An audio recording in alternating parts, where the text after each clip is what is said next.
Happy 2022.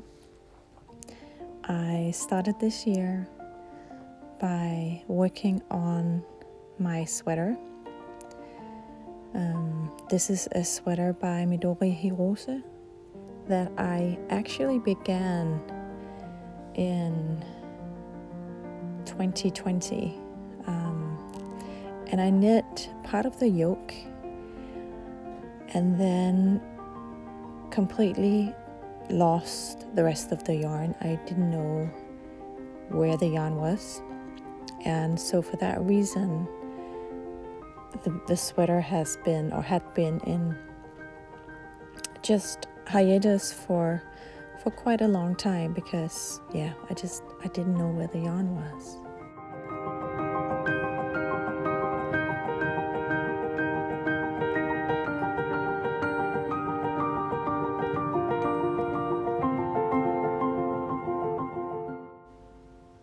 The pattern was originally published in a Lane magazine or Liner magazine, and this was the winter issue, so winter 2020, and it's their issue number 10. And when I saw this sweater, I immediately fell in love. It's just gorgeous and has these big, yummy, squishy cables, and has just a very nice, flowy shape that I really like. And so I knew that when I saw it, that it was definitely a pattern that I wanted to have on my needles. The pattern is called the Snowy Forest sweater, or just the Snowy Forest.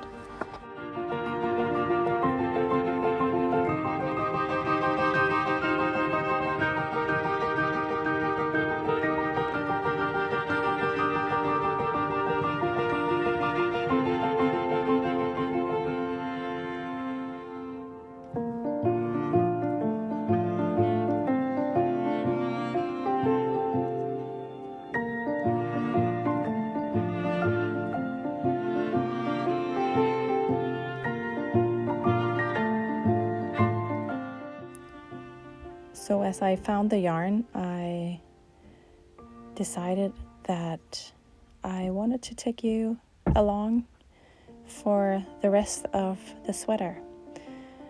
And that's how I started out my January, by knitting on the Snowy Forest sweater and recording here and there as I was working on the sweater.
The yarn that I'm using for the sweater is my own yarn from Ullapyk, and it is knit with 2 strands of yarn.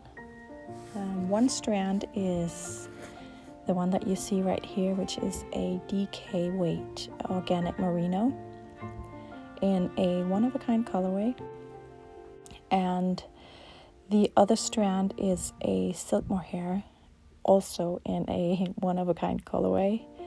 I really regret that I did not write down the recipes for these 2 colorways, because I just find that they are just gorgeous, both on their own but also together, held together as I'm doing in this sweater.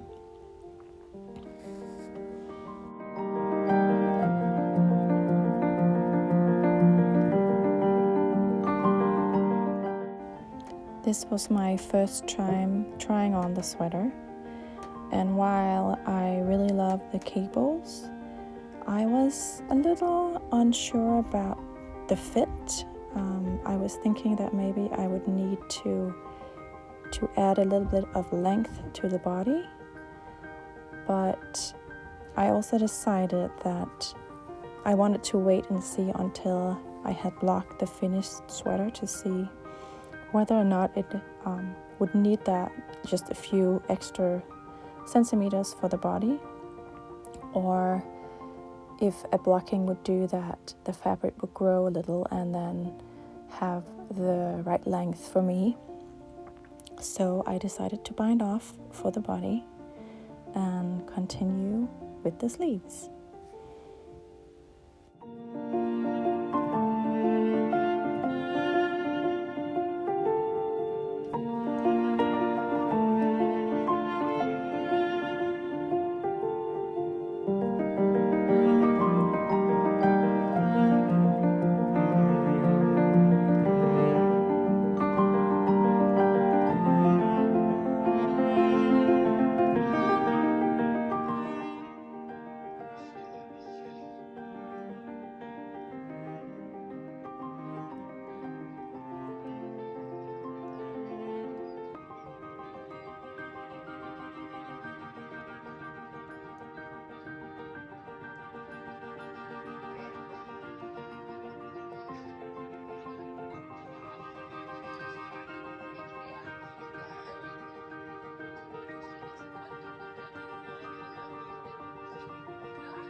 almost done. Only needing a bath and a blocking and sewing in of the ends. This is the way it looks before blocking. So as you can see, it is a little short. The body is a little short, which I mentioned earlier that I would like to be longer. And the same goes for the sleeves. I also really wanted those to be longer. So I was hoping that a good blocking would help me out with that. This sweater was just such a joy to knit. It may look a little complicated, but I would say that if you have knitted just a simple stockinette sweater and you are curious to try out cables, this would be a nice beginner's project for you, because there isn't actually that much cabling to be done. As you can see, there's only 4 big cables in the pattern, and it's knit on quite big needles, so it's also a quite fast knit. So definitely go ahead and try to knit your own if that's something that you would love to do.